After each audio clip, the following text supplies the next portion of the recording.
जंगल में इस साल इतनी भयंकर गर्मी पड़ी थी कि जानवरों का दम निकले जा रहा था। शेर हमेशा की तरह मजबूत और तेज था, लेकिन इस बार गर्मी ने उसे बहुत कमजोर कर दिया था। कई दिनों से वह ठीक से पानी नहीं पी पा रहा था। उसकी हालत इतनी खराब हो गई कि वह अपनी गुफा से बाहर चलकर भी नहीं जा सकता था। पूरे जंगल में यह खबर फैल गई कि शेर बहुत बीमार है। जंगल के जानवरों में चिंता फैल गई। सभी सोचने लगे कि अगर शेर ठीक नहीं हुआ तो जंगल का संतुलन बिगड़ जाएगा। सबसे पहले यह खबर लोमड़ी को मिली। लोमड़ी चालाक थी, लेकिन उसका दिल भी अच्छा था। उसने सोचा कि राजा की मदद करना उसका कर्तव्य है। लोमड़ी तुरंत शेर की गुफा की ओर चल पड़ी। गुफा के अंदर शेर बहुत कमजोर हालत में लेटा था। उसकी सांसें भारी थीं और उसकी आंखों में थकान साफ दिखाई दे रही थी। महाराज, आपकी यह हालत देखकर मन बहुत दुखी हो रहा है। कृपया बताइए, मैं आपकी क्या सहायता कर सकती हूँ। लोमड़ी, कई दिनों से पानी नहीं पी पाया हूँ। शरीर कमजोर हो गया है। चलना भी अब मुश्किल लग रहा है।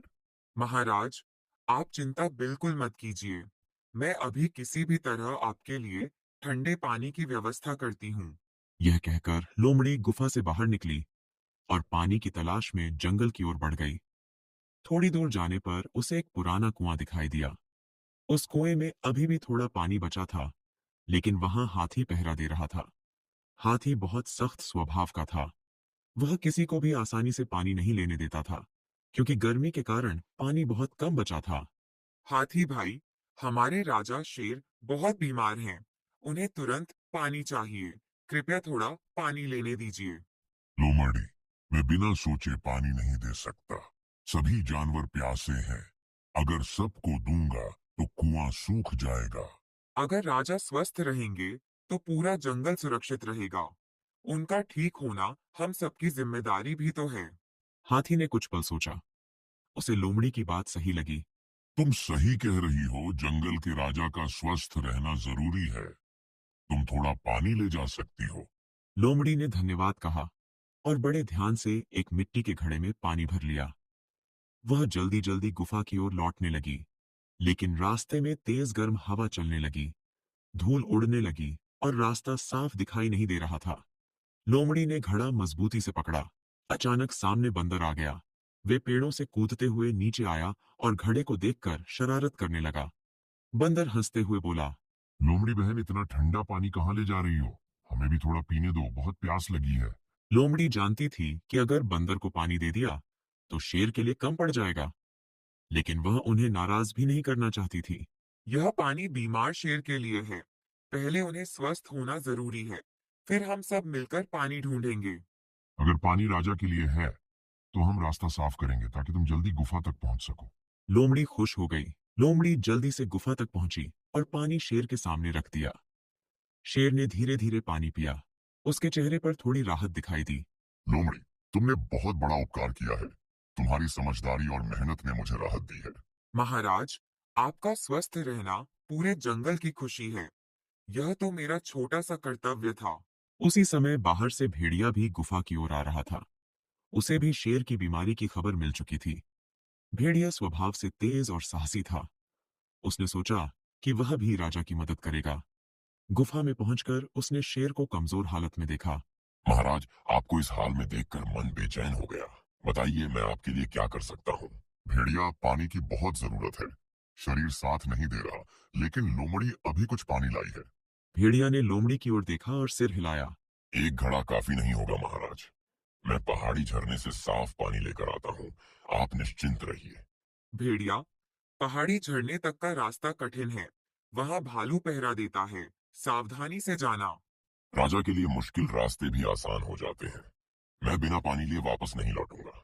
यह कहकर भेड़िया तेज कदमों से पहाड़ी रास्ते की ओर निकल पड़ा। गर्मी बढ़ती जा रही थी। जमीन तप रही थी, लेकिन भेड़िया रुका नहीं। उसे पता था कि राजा को उसकी जरूरत है। कुछ दूर चलने के बाद उसे पहाड़ी झरने की आवाज सुनाई देने लगी। ठंडे पानी की हल्की धारा अब भी बह रही थी। भेड़िया खुश हुआ, लेकिन जैसे ही वह पास पहुंचा, उसने देखा कि वहां भालू पहरा दे रहा था। भालू मजबूत और गुस्सैल स्वभाव का था। गर्मी के कारण वह भी पानी को लेकर बहुत सतर्क था। भेड़िया धीरे धीरे उसके पास गया। भालू भाई, हमारे राजा शेर बहुत बीमार है, उन्हें तुरंत साफ पानी चाहिए। कृपया मुझे थोड़ा पानी लेने दीजिए। भेड़िया, हर कोई यही कहता है, लेकिन पानी बहुत कम बचा है। मैं बिना कारण किसी को नहीं जाने दूंगा। अगर राजा स्वस्थ नहीं रहेंगे तो जंगल में डर और अव्यवस्था फैल जाएगी।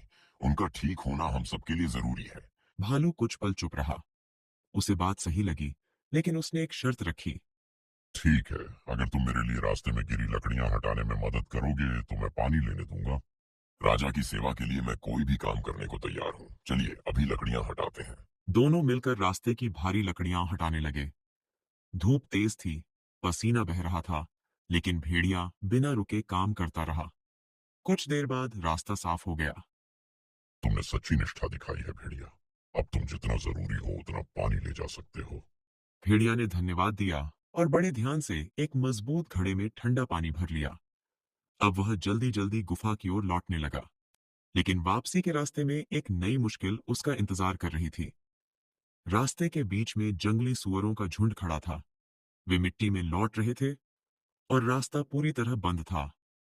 भेड़िया ने विनम्रता से कहा, भाइयों, कृपया थोड़ा रास्ता दे दीजिए। यह पानी बीमार शेर के लिए है। मुझे जल्दी पहुंचना है।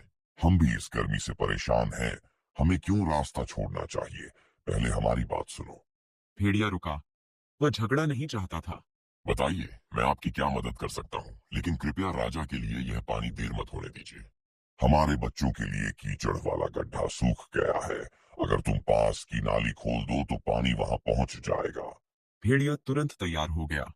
उसने अपने पंजों से मिट्टी हटाई, पत्थर खिसकाए और छोटी नाली खोल दी। थोड़ी ही देर में झरने का थोड़ा पानी गड्ढे तक पहुंचने लगा। सुअरों के बच्चे खुशी से उछल पड़े। बड़ा सुअर मुस्कुराया। तुमने हमारी मदद की है। अब हम तुम्हारा रास्ता नहीं रोकेंगे। जल्दी जाओ और राजा को पानी पहुंचाओ। भेड़िया ने धन्यवाद कहा और तेजी से गुफा की ओर दौड़ा। गुफा के अंदर पहुंचते ही लोमड़ी ने उसे देखा। भेड़िया, तुम सच में सफल होकर लौट आए। महाराज को इस पानी की बहुत जरूरत थी। शेर अब भी कमजोर था, लेकिन लोमड़ी के लाए पानी से उसे थोड़ी राहत मिली थी। महाराज, यह पहाड़ी झरने का ठंडा और साफ पानी है। इसे पीजिए, आपको अवश्य आराम मिलेगा। शेर ने धीरे धीरे पानी पिया। उसके चेहरे पर पहले से अधिक शांति दिखाई देने लगी। भेड़िया, तुमने साहस, धैर्य और सेवा का अद्भुत उदाहरण दिया है। मैं तुम्हारा आभारी हूँ। महाराज, आपका स्वस्थ रहना ही हमारा सम्मान है। मैंने केवल अपना कर्तव्य निभाया है। उसी समय गुफा के बाहर से धीमी चाल की आवाज आई। वह गधा था। गधा सीधा सादा और मेहनती था।